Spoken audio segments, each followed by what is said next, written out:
Nous reparlerons de théâtre la semaine prochaine. On va s'intéresser maintenant à l'actualité en Europe et retrouver à Rome notre correspondant sur place, Renaud Bernard. On va vous parler du pape François, 9 mois après son élection. Vous le savez, puisqu'on l'a dit ici même, que cela suscite sa présence, sa seule présence, une euphorie plus grande que jamais. Mais ce n'est pas l'objet de cette chronique d'aujourd'hui, parce que là, on a franchi une étape.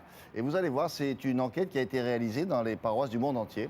Les églises catholiques se remplissent, alors que c'était exactement l'inverse il y a encore quelques mois, quelques années, ça c'était sûr. Alors évidemment c'est une bonne surprise et tous ceux qui portaient un regard plus que critique sur l'état de l'église catholique commencent à assouplir, c'est le moins qu'on puisse dire, leur opinion, n'est-ce pas Renaud? Bonjour.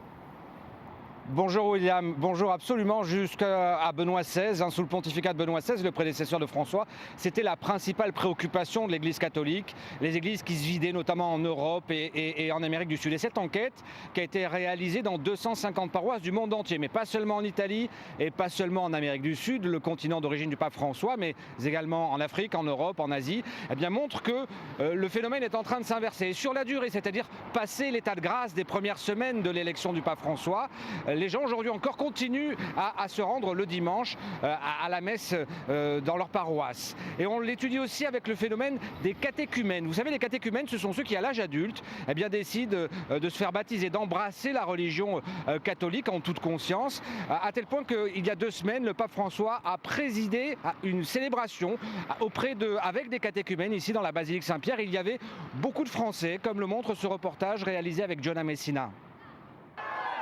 Une popularité inédite et une proximité avec les fidèles que l'on n'avait pas connue chez un pape depuis le début de Jean-Paul II, il y a 35 ans. Et cela commence même à se sentir dans les églises. Ce jour-là, le pape accueille des nouveaux convertis, basilique Saint-Pierre. On les appelle des catéchumènes, ils veulent embrasser la foi catholique et ils se préparent pour le baptême. Comment vous appelez-vous? Emanuela, Aléa, Viliana, Mélanie. Qu'attendez-vous de l'Église? La foi. Réunis autour du pape, ils sont donc des centaines, venus de tous les continents, de toutes les cultures. Parmi eux, 131 Français, comme Mélanie et Nadège, que l'on voit au milieu de l'image. Mélanie a même reçu des mains du pape les évangiles. Aujourd'hui, vous commencez le chemin du catéchuménat. Je vous souhaite de le parcourir avec joie. François, évangélisateur hors pair. Une enquête auprès des prêtres du monde entier répond que oui, chez les non-croyants, il y a un effet pape François. Réponse par l'image à la sortie de la cérémonie. De Valence, de Meaux, de Belfort, d'Annecy, de la Guadeloupe. Alors ça, c'est vraiment un moment de grâce. Je le vis, nous le vivons, je crois. Vraiment, on n'a pas encore atterri.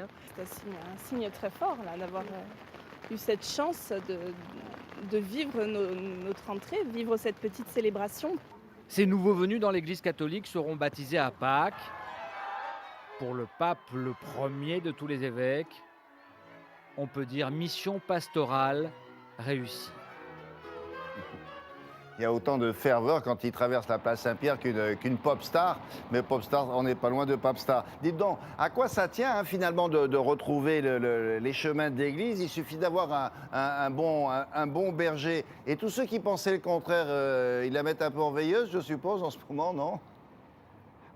Absolument, il y a même une progression sur ces 9 mois entre avril et septembre. Ce sont les 2 dates de cette enquête du Centre d'études sur les nouvelles religions. Eh bien, le camp laïque, a reculé, ou plutôt la cote de sympathie du pape François auprès du camp laïque, tout autour de la planète, eh bien, a progressé de 4%. Très bien, merci beaucoup. Renaud, à bientôt cette semaine ou la semaine prochaine ou plus tard.